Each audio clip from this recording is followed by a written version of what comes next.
Hey y'all, it's me again. Just wanted to touch base with everyone, let you know I'm still on the Believe campaign. I haven't let it die. This thing is still moving. so tonight I wanted to talk to you about a situation that I had in my life, and this may help someone. About 6 or 7 years ago, I was texting someone, and I sent the first text. I don't even remember what it said. Maybe it was, "Hey, how's it going?"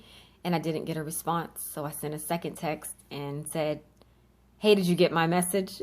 And I didn't get a response. And I may or may not have sent a third text. I'm not sure. But I remember the last text that I sent said something like, "Okay, it's obvious that you don't want to talk to me. Thanks. It's been real. Have a good life. Obviously, I'm not important to you. I don't mean anything. Thanks for showing me your true colors. Bye, don't ever talk to me again." So it was very dramatic, as you can see, or maybe more melodramatic. So this person calls me back and they said to me, what's going on? And I was like, "Well, you didn't, text me back. I've been waiting. I was talking. You didn't say anything." And they were like, "You know what? I was busy. I was on my bike. I couldn't text you back at the time. And so then I get to my phone and I see your messages and I'm like, what is going on?"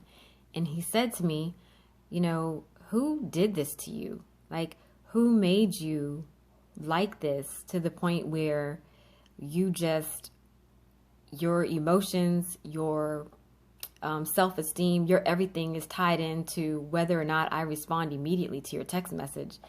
And that question has stayed with me ever since he asked me that question of who did this to you.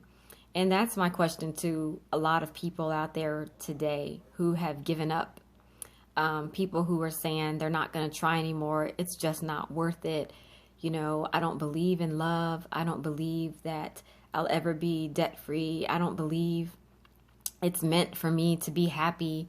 Who did that to you? Like, who just came in your world and shook you so bad that you cannot rebound and get back on your feet and fight, because that's ultimately what it's all about. And every time I think about him asking me that question, whenever I find myself in a situation where I'm in my feelings and I'm not sure why, I'm like, "Okay, Sherry, who did this to you? Who did you allow to step into your life and make you feel like you were less of a person, that you were not worthy, that you are, insignificant?" Because once you identify who that person is or what that person said or what happened, then you're able to regroup and say, "Oh, wait a minute, hold up. I got this. I know who I am.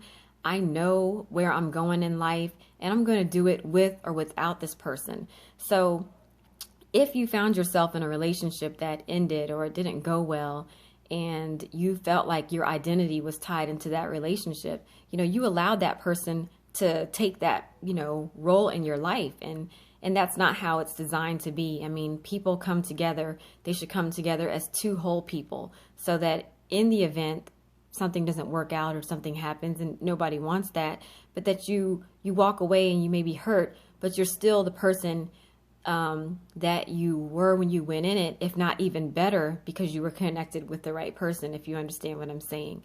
So people who say, I just need to get closure. That's why I can't move on. Sometimes the closure is accepting that this person is not going to speak to you anymore. This person hurt you.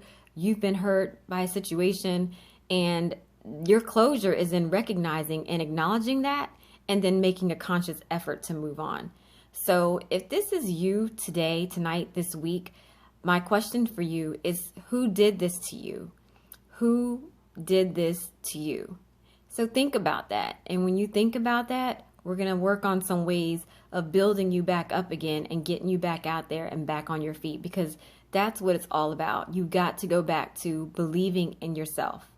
So that's it for tonight. Thank you for listening. Good night.